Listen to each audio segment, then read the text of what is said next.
Hola, en un video previo hicimos la demostración del teorema fundamental de las integrales de línea. En este caso vamos a hacer la demostración de la recíproca, la afirmación recíproca de ese teorema, que es la siguiente. Si nosotros tenemos un campo vectorial f que es conservativo y tenemos esta igualdad, entonces quiere decir que este campo vectorial f va a ser sí o sí el gradiente de una función de, digamos, escalar f, que es lo que se denomina la función potencial en este caso. Entonces, vamos a mostrar que siempre que un campo vectorial en definitiva sea conservativo, quiere decir que ese campo vectorial es el gradiente de una función potencial f. Y eso siempre es cierto. Entonces, ¿cómo hacemos la demostración de esto?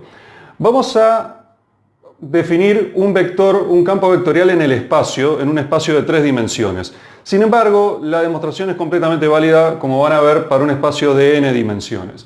Y vamos a definir una curva C que parte de un punto A y llega hasta un punto B y está denotada por un punto de arranque, un punto inicial, x sub 0, y sub 0, z sub 0, y llega hasta un punto que vamos a denotar con las coordenadas generales x, y, z, para significar el hecho de que estamos hablando de un punto cualquier arbitrario que elijamos y va a ser cierto no importa el punto de destino que elijamos, siempre y cuando la función f minúscula, esté definida y sea derivable en todo el dominio de la curva arbitraria que elijamos.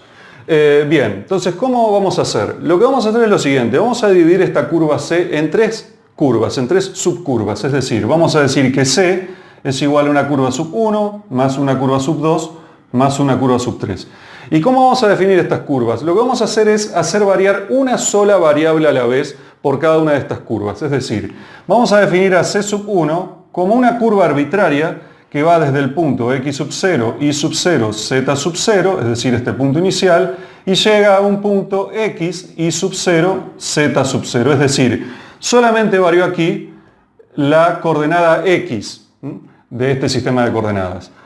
Ahora, la curva sub 2 análogamente va a partir de donde terminó esta primera curva, es decir, de x, y sub 0, z sub 0, y va a llegar hasta un punto x, y z sub 0.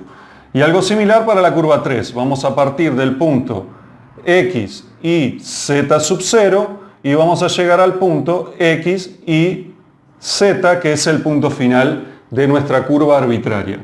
Ahora bien, claramente esta integral, que denotamos como w, va a ser igual a la integral de línea de la curva C sub 1 de f producto punto diferencial de r, más la integral para la curva C sub 2 de f diferencial de r, más la integral para la curva C sub 3 de f producto punto diferencial de r. Ahora bien, vamos a concentrarnos en una curva a la vez. Vamos a empezar por la curva C sub 1.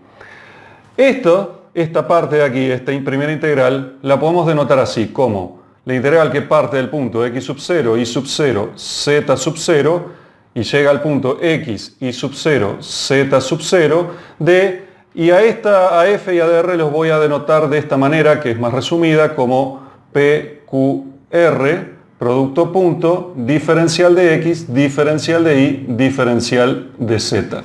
Ahora, notemos que la única variable aquí es x, lo único que está variando es x. Estrictamente hablando, estamos usando aquí x tanto para denotar el límite de integración como la variable de integración. Si esto, para no confundirse, muchas veces se usa lo que se llama una variable boba, se le pone x' o se puede usar una letra diferente. Yo voy a usar x' aquí, o podrían, si ustedes prefieren dejar x y tener claro ese punto, ningún problema. Pero sí hay que tener en cuenta eso. Ahora, fíjense que las demás, tanto y como z, son constantes, no varían. ¿Qué quiere decir? Que la diferencial de y diferencial de z son ambas cero, porque son constantes. La diferencial de una constante es 0. Por lo tanto, esto se transforma simplemente en la integral que va desde x sub 0, y sub 0, z sub 0, hasta x, y sub 0, z sub 0, de p por diferencial de x.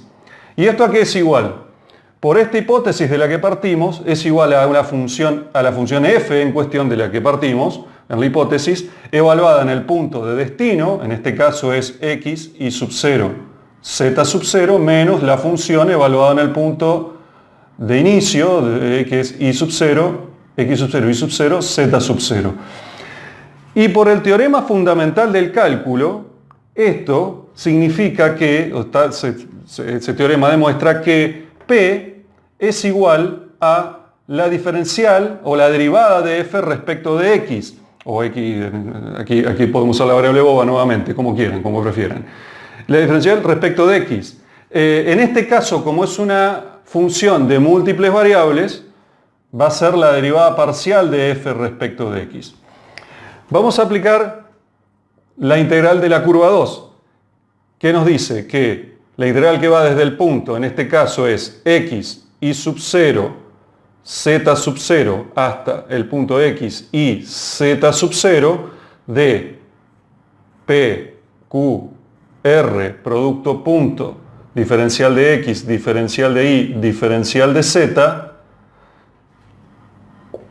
Bueno, esa es la integral. ¿Y qué pasa aquí? Aquí la única variable que varía, o lo único que varía es si tanto x como z no varían, son constantes. Esto quiere decir que la diferencial de x y la diferencial de z son 0. Es decir, que esto es igual a la integral de x y sub 0, z sub 0, que parte de aquí y llega a x, y z sub 0 de q diferencial de y. ¿Y esto a qué es igual? Por esta hipótesis, a f evaluada en el punto, digamos, límite superior del rango, que es x y z sub 0 menos el punto de inicio, que es f de x y sub 0, z sub 0. Y esto, de nuevo, por el teorema fundamental del cálculo, ese teorema nos dice que q es igual a, en este caso, la derivada parcial respecto de y, de nuevo, porque f es una función de múltiples variables.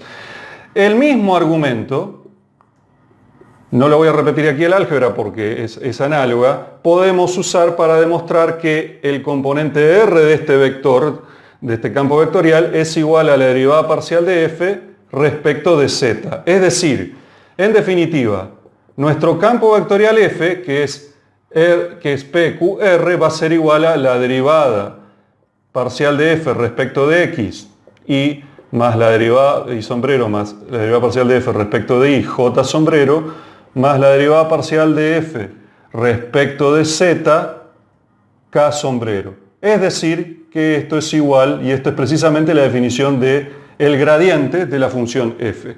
Y allí queda demostrado la recíproca del teorema fundamental de la integral lineal, que nos dice que f, si es conservativo, es sí o sí la integral el gradiente de una función f minúscula, que es la función potencial.